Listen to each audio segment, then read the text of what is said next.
ముఖ్యంగా ఈరోజు తెలంగాణ రాష్ట్రంలో అన్నిటికంటే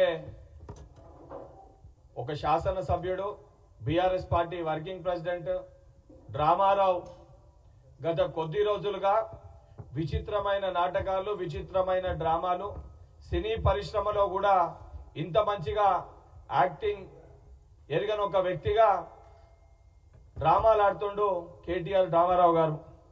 ముందు వారు మాట్లాడిన మాటలు ఈ యొక్క ఈ రేసింగ్ కేసు గురించి అక్టోబర్ 24కి వెళ్ళి ఆ మాటలు ఒకసారి మీడియా ముఖంగా ఒకసారి గుర్తు చేసి దాని తర్వాత ఈ ప్రెస్ మీట్ ని కంటిన్యూ చేయదలుచుకున్న. అక్టోబర్ 24th రోజు కేటీఆర్ గారు మాట్లాడిన మాట,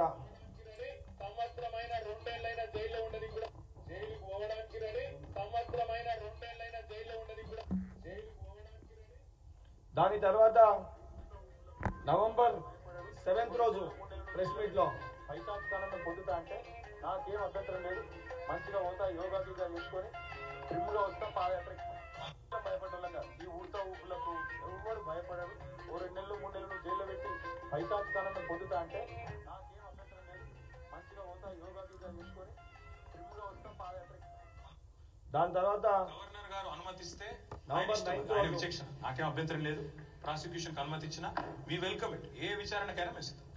నేను అరవింద్ కుమార్ గారికి ఏం చెప్పినా అంటే మనం ఫస్ట్ గవర్నమెంట్ నుంచి కడదాం, గ్రీన్ కో కాకపోతే ఇంకో 2-3 దేవులాడదాం, దేవులాడి ఫస్ట్ ఇళ్ళకెళ్ళి కట్టినాయి మళ్ళీ వాళ్ళకి తీసేసుకుందాం, స్పాన్సర్షిప్ వాళ్ళ పేర్లు వాళ్ళకి పెడతాం, మన పైసలు మనకు వస్తాయి, చూసుకుందాం, నువ్వేం భయపడకు బాధపడకని ఆయన కూడా చెప్పి వేస్తే వేసుకో ఉత్సాహ నాకేం ఫరకపడేదేం లేదు. ఓ 2 నెలలు 3 నెలలు నువ్వు జైల్లో పెట్టి పైశాచికానందం పొందుతా అంటే నాకేం అభ్యంతరం లేదు, మంచిగా పోతా యోగా గీగా చేసుకొని ట్రిమ్గా వస్తా పాదయాత్ర ఎక్కుతా. ఎక్కడన్నా లిఖితపూర్వకంగా ఉందా? మొదటి రోజుకెళ్ళి ఈ విషయం బయటికి వచ్చిన మొదటి రోజుకెళ్ళి కూడా అక్టోబర్ 24th రోజు, నవంబర్ 7th రోజు, నవంబర్ 9th రోజు, ఆఖరికి శాసనసభలో, శాసన మండలి సభలో రైతుల అంశాలపైన, తెలంగాణ ప్రజల సంబంధించిన అంశాలపైన చర్చ పెడదామంటే మాకు ఆ చర్చ కూడా ముఖ్యం కాదు. మా బాసు, మా చిన్న దొర లేదా మా ఏదో పార్టీ వర్కింగ్ ప్రెసిడెంట్ ఆ జైల్లో పెట్టాలనుకుంటారు, మాకు ఈ అంశమే ముఖ్యమని చెప్పి వాళ్ళ పార్టీ ఎమ్మెల్యేలు, వాళ్ళ పార్టీ నాయకులు మొత్తం కూడా అసలు ఏమి తప్పే చేయలేదు, తప్పే ఎరగలేదు, సత్య హరిశ్చంద్రుడు అనే విధంగా అందరు కూడా మాట్లాడి డ్రామాలు ఆడి అసలు ఇదో చిన్న కేసే కాదు, నేను ఎటువంటి తప్పే చేయలేదు, భయపడు దేనికి, అసలు నేను చాలా కరెక్ట్ గా చేసిన, అన్ని సక్రమంగా చేసిన, పెడితే పెట్టుకోండి జైల్లో, నేను జైలుకు పోయి స్లిమ్ అయి వస్తా, ట్రిమ్ అయి వస్తా, యోగా చేస్తా, అనేకమైన మాటలు మాట్లాడి గవర్నర్ గారు అనుమతిస్తే మంచిదే, నేను విచారణకి సహకరిస్తా, అన్ని విచారణలకి సిద్ధంగా ఉన్నా, అన్ని విచారణలకు వస్తా అని చెప్పి మాట్లాడింది డ్రామారావు. అక్టోబర్ 24th రోజు, నవంబర్ 7th రోజు, నవంబర్ 9th రోజు ఇవన్నీ డ్రామాలు ఆడుతూ కోర్టులో ఏదైతే సంబంధించి ఈ కేసుకి సంబంధించి క్వాష్ పిటిషన్ ని వేయడం జరిగింది. కోర్టులో క్వాష్ పిటిషన్ వేసినాక కేవలము కేటీఆర్ గారిని అరెస్ట్ చేయొద్దు అని చెప్పి కోర్టు దానికి సంబంధించి ఏదైతే ఇంట్రీమ్ సంబంధించి ఇది జడ్జిమెంట్ వచ్చేంత వరకు అరెస్ట్ చేయొద్దు అని చెప్పి చెప్పారు. కానీ ఎక్కడ కూడా దాంట్లో పోలీస్ అధికారులు దీనికి సంబంధించి ప్రైమరీ స్టేజ్ లోనే ఉంది కాబట్టి ఇన్వెస్టిగేషన్ చేయొద్దు, ఇన్వెస్టిగేషన్ జరగొద్దు అని ఎక్కడ కూడా దాని ఎక్కడ కూడా మెన్షన్ చేసలేదు. సో పోలీస్ అధికారులు కానీ ఏసీబీ వారి డ్యూటీ ఏది ఉందో సిస్టమ్ ప్రకారము ఇన్వెస్టిగేషన్ కి, ఎంక్వైరీకి వారిని పిలవడం జరిగింది. కనీసం ఈ రోజు బయటకు వచ్చి రాజ్యాంగం మాకు కల్పించిన హక్కు, రాజ్యాంగబద్ధంగా మాకు అడ్వకేట్ ని తీసుకోనికి పోయే హక్కు లేదని మాట్లాడుతారు. అసలు నిజంగా చదువుకురా చదువుకోలేరా మీరు? అరెస్ట్ అయినాక అరెస్ట్ చూపిస్తే దాని తర్వాత మిమ్మల్ని ఎంక్వైరీ చేసినప్పుడు కస్టడీలో తీసుకుంటే అప్పుడు అడ్వకేట్ పరిధిలో మిమ్మల్ని కస్టడీలో తీసుకోవాల్సిన అడ్వకేట్ ఇంటర్ఫియరెన్స్ అప్పుడు అవసరం ఉంటుంది. నిజంగా మీరు అడ్వకేట్ తోటే మీరు ఎంక్వైరీకి వెళ్ళాలని అనుకుంటే మీరు కోర్టులో ముందే అప్పీల్ వేసుకునేది ఉండే. మీరు ఆ రకంగా ఏది కూడా కోర్టుని సంప్రదించకుండా మీరే విచారణకి సహకరిస్తామని చెప్పి, విచారణకు వస్తున్నామని చెప్పి నిన్న ఏసీబీ విచారణకు వచ్చి ఆడ మాట్లాడిన మాటలు ఈ డ్రామారావు. సో వారు సంప్రదిస్తున్నారు. నేను ఇక్కడ కేవలం ఇవాళ ఏసీబీ ఆఫీస్కి వచ్చి మీకు ఏం ఇన్ఫర్మేషన్ కావాలి, ఇప్పుడు నన్ను వాళ్ళు అడుగుతున్న ఇన్ఫర్మేషన్ మొత్తం గవర్నమెంట్ దగ్గర ఉంది. నేను తీసుకున్న నిర్ణయం ఏదన్నా ఉంటే అది మినిస్టర్ గా తీసుకున్నాను, గవర్నమెంట్ గా తీసుకున్నాను. అట్లాంటప్పుడు నా దగ్గర ఉన్నదని సమాచారం వారు ఏదైతే అపోహపడుతున్నారో అదంతా మీ దగ్గరనే ఉంది. ఈ వాదన అంతా కూడా నేను ఆల్రెడీ కోర్టులో చెప్పాను.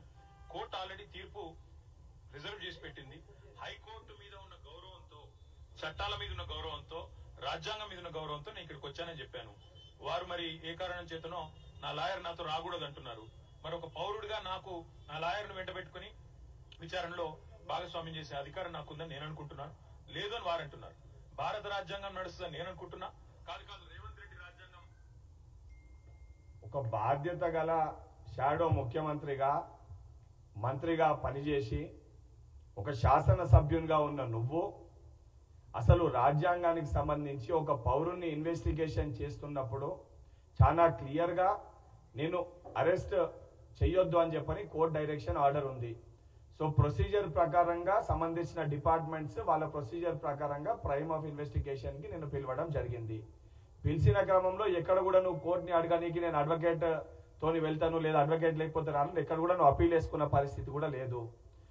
అరెస్ట్ చూపించక ముందు అడ్వకేట్ ఇన్వెస్టిగేషన్ లో ఎక్కడ కూడా సామాన్యమైన పౌరులను అడిగినా ఎవరిని అడిగినా కూడా తెలుస్తుంది. ఎవరైనా ఇన్వెస్టిగేషన్ పిలిచినప్పుడు ఆ వ్యక్తిని ఎవరినో పిలిచి ఆ ఇన్వెస్టిగేషన్ సంబంధించి వారితో మాట్లాడటం అనేది జరుగుతుంది.